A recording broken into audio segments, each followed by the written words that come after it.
the U.S., the Soviet Union, and the Great Grain Robbery.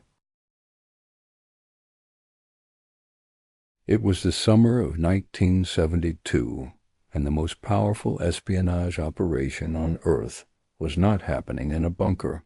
It was happening inside the gleaming boardrooms of New York City's financial district. No missiles were launched. No soldiers crossed any border. Instead, a team of Soviet trade officials, dressed in quiet business suits, walked calmly into the offices of America's largest grain companies. They were polite, measured, and completely lethal. By the time anyone understood what had just happened, the ledger of global power had been rewritten in wheat.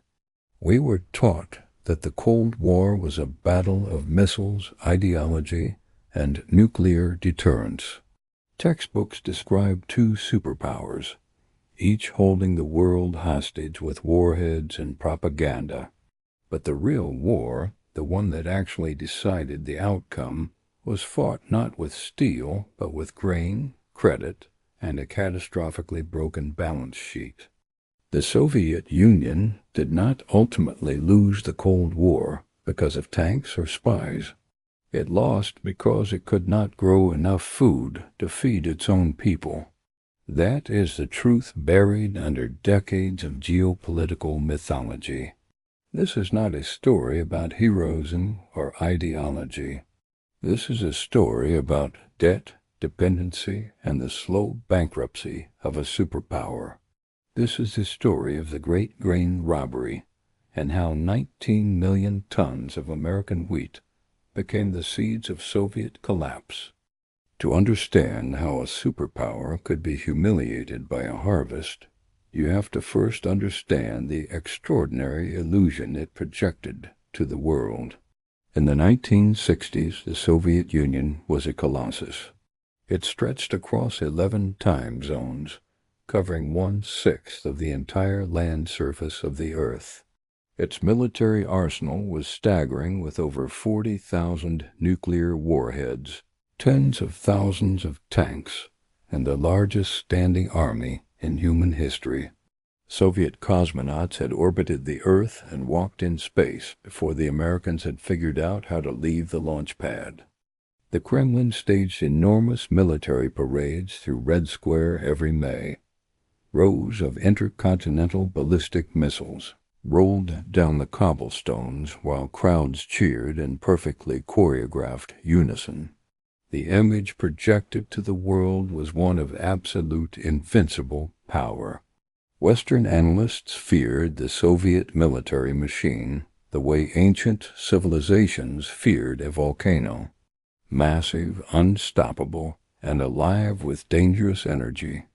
Gold reserves filled the vaults beneath Moscow. Oil flowed freely from the massive Siberian fields, generating billions in hard currency every year. Soviet diplomats wielded their influence from Cuba to Angola, from Vietnam to the Middle East. On the surface, the balance sheet looked formidable. But beneath the marble and the metals, beneath the missiles and the propaganda, the foundation was rotting. The Soviet agricultural system was one of the greatest economic catastrophes in modern history. Collective farming, a system where farmers worked state-owned land for fixed wages, regardless of how much they produced, had gutted the incentive to grow food efficiently. A farmer who worked twice as hard earned nothing extra. A farmer who sat idle earned the same wage. The result was predictable and devastating. Chronic underproduction year after year after year. Think about the scale of that failure for a moment. The Soviet Union possessed the Black Earth belt of Ukraine and southern Russia, arguably the most fertile farmland on the entire planet. Millions of acres of naturally rich soil that had fed empires for centuries now sat underperforming because the system that managed it was allergic to efficiency. The economic trap was not external. It was internal, structural, and self-inflicted.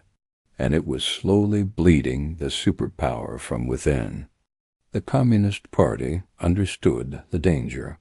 Bread was the social contract between the Soviet state and its people. The government subsidized the price of bread so heavily that a loaf cost almost nothing. This was not generosity. It was survival politics. Soviet leaders remembered vividly that food shortages in 1917 had helped topple the Romanov dynasty and ignite the revolution. Hungry people are dangerous people. That lesson was written in blood on the walls of the Kremlin. The antagonist in this story is not a general and not a politician. The antagonist is a monster called structural dependency. A nation that cannot grow enough food to feed itself must buy food from someone else. And the moment you begin buying food from a rival, you have handed that rival a lever above your throat. Every year of poor harvests tightened that lever by another notch. By 1972, the lever was almost at its limit. And nature delivered its verdict. The winter of 1971 into 1972 had been brutally cold, with dangerously little snow cover to protect the winter wheat from freezing. When spring arrived, it brought no relief. A scorching, relentless drought baked the fields of the Volga region, Kazakhstan, and Ukraine through the summer of 1972. The harvest did not just underperform, it collapsed. Soviet agricultural officials stared at figures that looked like a financial insolvency notice. The shortfall was estimated at between 20 and 28 million tons of grain. That is not a crop failure. That is a catastrophe. The Politburo convened in emergency session. Rationing was discussed and immediately dismissed.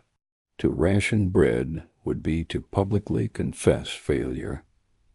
To confess failure would invite unrest. To invite unrest was to invite the ghost of 1917 back into the room. The decision was made with cold pragmatism. The Soviet Union would buy its way out of disaster. It would enter the international grain market and purchase enough food to survive the crisis. And it would do so without allowing anyone to know how desperately it needed to buy. This is where the heist begins. In the early summer of 1972, a delegation of Soviet officials from Exportleb, the state grain trading agency, boarded flights to New York. They were not carrying weapons or classified documents. They were carrying a shopping list and a plan so audacious it bordered on genius. The plan was to exploit the one fatal weakness of American capitalism, its own competitive secrecy. The American grain market in 1972 was controlled by 5 massive private trading companies. They were Cargill, Continental Grain, Louis Dreyfus, Cook Industries, and Bunge. These firms operated as fierce rivals. They guarded their market information the way a poker player guards his hand. They did not share trade intelligence with each other, and critically, they barely shared it with the United States government. This was private commerce, and Washington was deliberately kept at arm's length. The Soviets recognized this weakness instantly and designed their operation around it. Each Soviet trade official approached one of the major grain companies separately, in private, behind closed doors. To each company, they told the same carefully calibrated lie. They said they were interested in a modest purchase, a routine commercial transaction, nothing unusual. They negotiated prices that reflected the current depressed market rate, which had been sitting low because American grain surpluses had been piling up for years. To Continental Grain they offered to buy a few million tons. Continental, believing it had scored an exclusive and lucrative deal, agreed eagerly and locked in a price. The The Soviet buyers thanked them warmly and moved to the next office. They said the same thing to Cargill, then to Cook Industries, then to Louis Dreyfus, then to Bunge. Each company believed it alone was winning the Soviet business. None of them suspected they were all being played simultaneously, like keys on a piano. Within just 6 weeks, between July and August of 1972, the Soviet Union had secretly signed contracts to purchase approximately 19 million tons of American grain. This included roughly 1/4 of the entire United States wheat crop for that year. Let that number sink in. 1/4 of all the wheat grown in the United States, purchased in secret at suppressed market prices by the country's greatest ideological enemy. And Washington had absolutely no idea. The American government's Department of Agriculture was running a program to reduce grain surpluses by encouraging export sales. Officials were celebrating what appeared to be a modest uptick in trade. They believed the small individual transactions were just normal commerce. Nobody connected the dots. Nobody ran the numbers across all 5 companies simultaneously. The smoking gun was hiding inside bureaucratic blindness. There was something even more infuriating buried inside this transaction. The Soviet Union purchased a significant portion of this grain using American taxpayer-funded export credits and subsidies. The U.S. government had programs designed to promote American grain exports by offering buyers below-market financing. The Soviets qualified for and used these programs. American citizens were effectively subsidizing the sale of their own food supply to their Cold War enemy at a discount. This was not just a robbery. This was a robbery in which the victim handed the thief the key, the combination, and a getaway car. The smoking gun moment arrived in August 1972, when one grain company analyst, trying to source physical wheat to fulfill his company's suddenly enormous Soviet contract, began calling competitors to buy grain on the open market. He discovered a horrifying truth. Every competitor had the same problem. They had all oversold wheat they did not physically possess, because they had all separately sold the same Soviet volumes without knowing about each other. The entire transaction clicked together in one sickening moment of clarity. The grain companies had been manipulated like amateurs. Within days, the news detonated across the commodity markets. The grain companies now scrambled desperately to purchase physical wheat from American farmers to cover their contractual obligations to the Soviets. This sudden, massive, unplanned surge in demand hit a market that had no capacity to absorb it. The price of wheat did not rise gradually. It exploded. Wheat prices surged by over 50% within months. By early 1973, prices had roughly doubled compared to their pre-robbery levels. The ledger had been flipped, and the American consumer was paying the bill.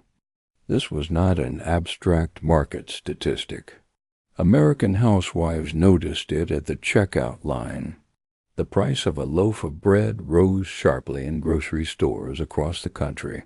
Meat prices surged because cattle and poultry farmers paid far more for the grain they used as animal feed. Chicken, beef, eggs, all of it became more expensive simultaneously. The American dinner table became a casualty of a grain deal negotiated in secret 6,000 miles away. Economists called it a supply shock. Ordinary Americans called it what it was. They were being robbed. The press erupted. Investigative journalists pulled together the sequence of events and published stories that scorched the Nixon administration.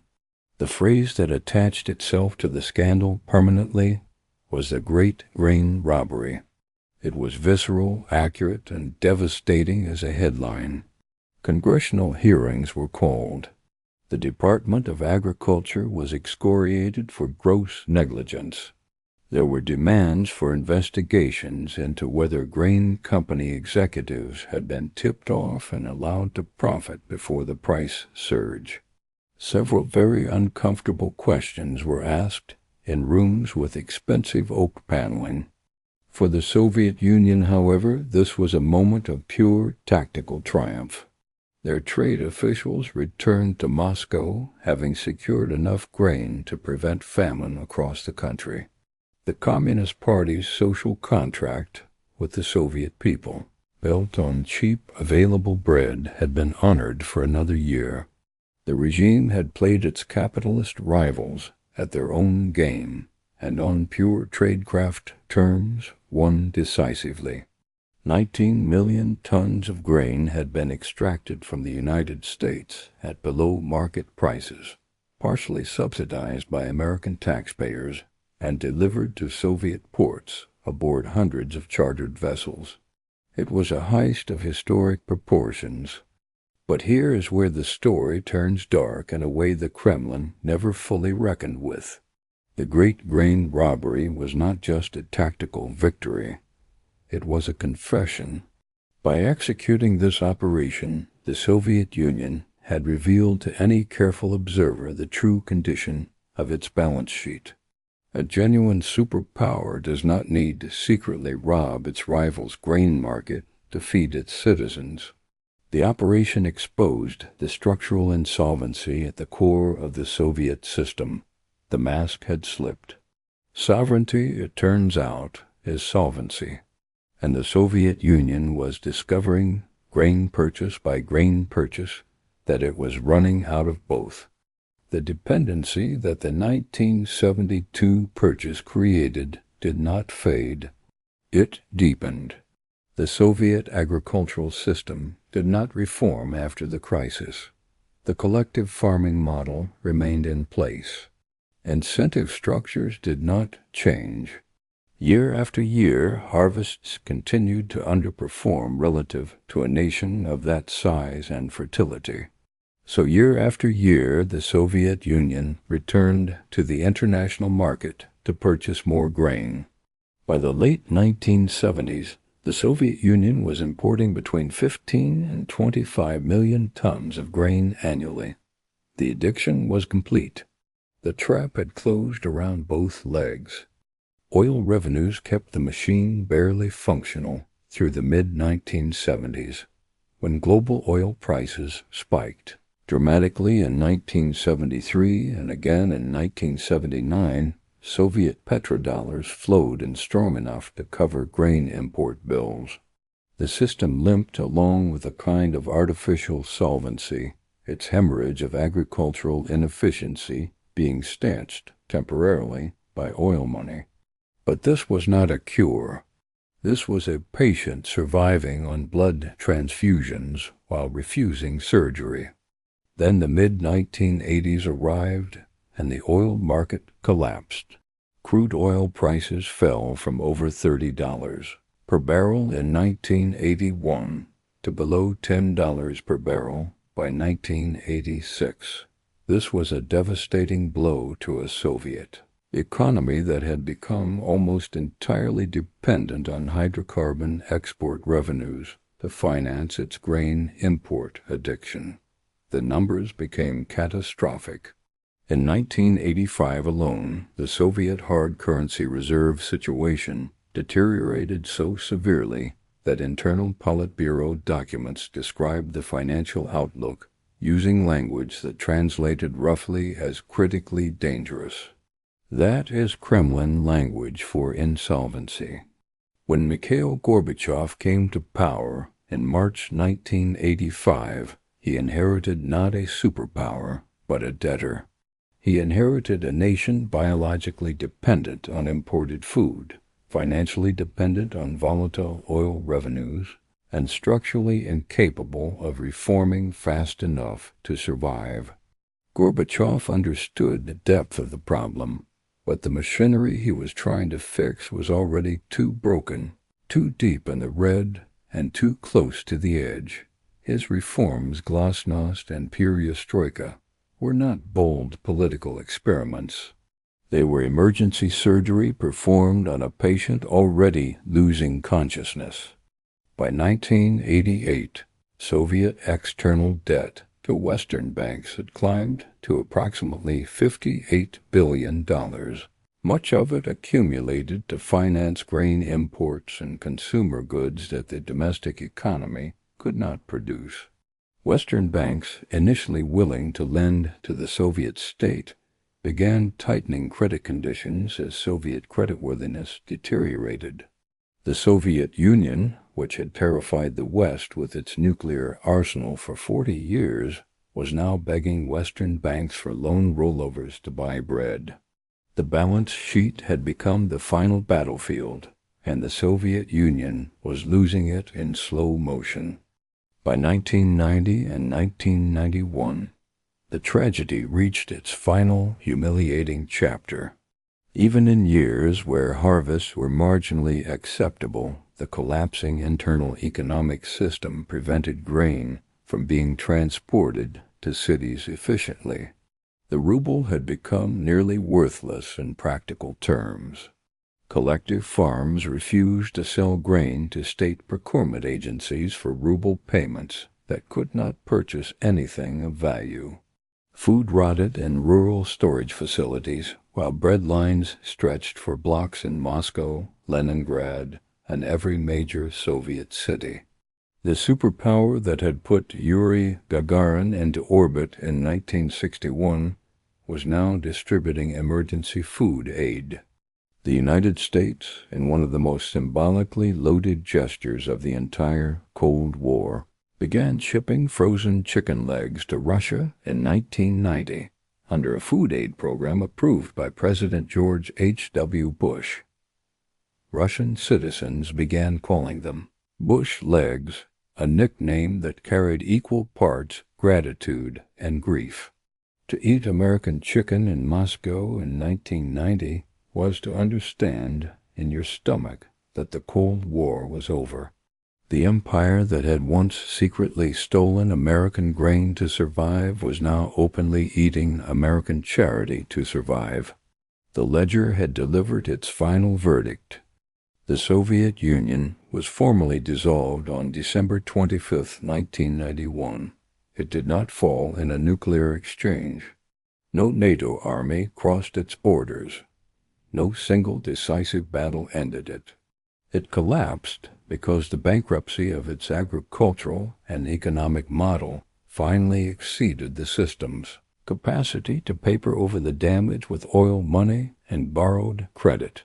The Great Grain Robbery of 1972 had purchased the Soviet regime approximately 19 more years of survival.